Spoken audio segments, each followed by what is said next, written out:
Hello friends, welcome to மக்கள் சேவை channel. இன்றைக்கி நம்ம ஒரு முக்கியமான இன்ஃபர்மேஷன் பற்றி தான் பார்க்க போகிறோம். அதாவது தமிழக ரேஷன் அட்டைதாரர்களுக்கு முக்கிய அறிவிப்பு வெளியே இருக்குது. இப்போ இதை பற்றின மொத்த இன்ஃபர்மேஷன் தான் இந்த வீடியோ பார்க்க போகிறோம்.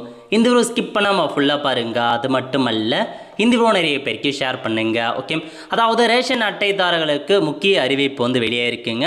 இனமான சுற்றறிக்கை கொடுத்துருக்காங்க அப்படின்னா, அதாவது தமிழகத்தில் தாயுமானவர் திட்டம் அப்படின்ற ஒரு திட்டம் செயல்படுத்துகிறாங்க. இந்த திட்டத்தின் மூலமாக வயசானவங்களுக்கு மாற்றுத்திறனாளிகளுக்கு வீடு தேடி ரேஷனுக்கான பொருட்களை ப்ரொவைட் பண்ணுறாங்க. எவ்ரி மந்த் ஆச்சா அப்படின்னா அந்த திட்டத்தை செயல்படுத்துகிறாங்க. அந்த வகையில் ஆகஸ்ட் மாதத்துக்கு அந்த ஸ்கீம் மூலமாக எப்போ பொருட்களை விநியோகம் பண்ணுறாங்க அப்படின்னா 4/8/2026 மற்றும் 5/8/2026 இந்த 2 தேதிகளில் உங்கள் வீடு தேடி ரேஷனுக்கான பொருட்களை கொடுக்குறாங்க. இது எல்லா மாவட்டத்துக்குமே பொருந்துங்க.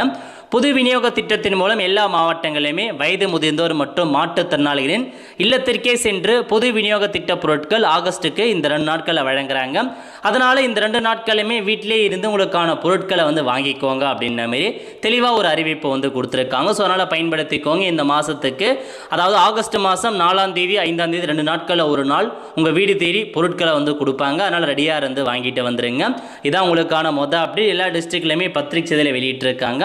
அதேமாதிரி நீங்கள் ரேஷன் கார்டு வச்சுருக்கீங்க, கேஒய்சி பண்ணாமல் இருக்கீங்க, கைரேகை அப்டேட் பண்ணாமல் இருக்கீங்க அப்படின்னா நியரஸ்ட்டாக இருக்க ரேஷன் கடைகளில் போயிட்டு கைரேகையை அப்டேட் பண்ணிட்டு வந்துடுங்க. ஏன்னா கம்பல்சரி எல்லாருமே பண்ணியே ஆகணும். இல்லை அப்படின்னா உங்கள் பெயர் ரிமூவ் ஆகுவதற்கான வாய்ப்புகள் இருக்குது. அப்படி இல்லை அப்படின்னா உங்களுக்கு பொருட்கள் கொடுக்காமல் போகலாம். அதனால் சீக்கிரமாக நியரஸ்ட்டாக இருக்க ரேஷன் கடையில் போயிட்டு இந்த இது பண்ண பாருங்க.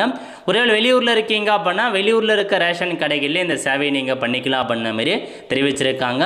ஸோ இதாங்க உங்களுக்கான இன்ஃபர்மேஷன். நிறைய பேருக்கு தெரியப்படுத்துங்க. அடுத்த ஒரு நிலையோடு சந்திப்போம். நன்றி, வணக்கம்.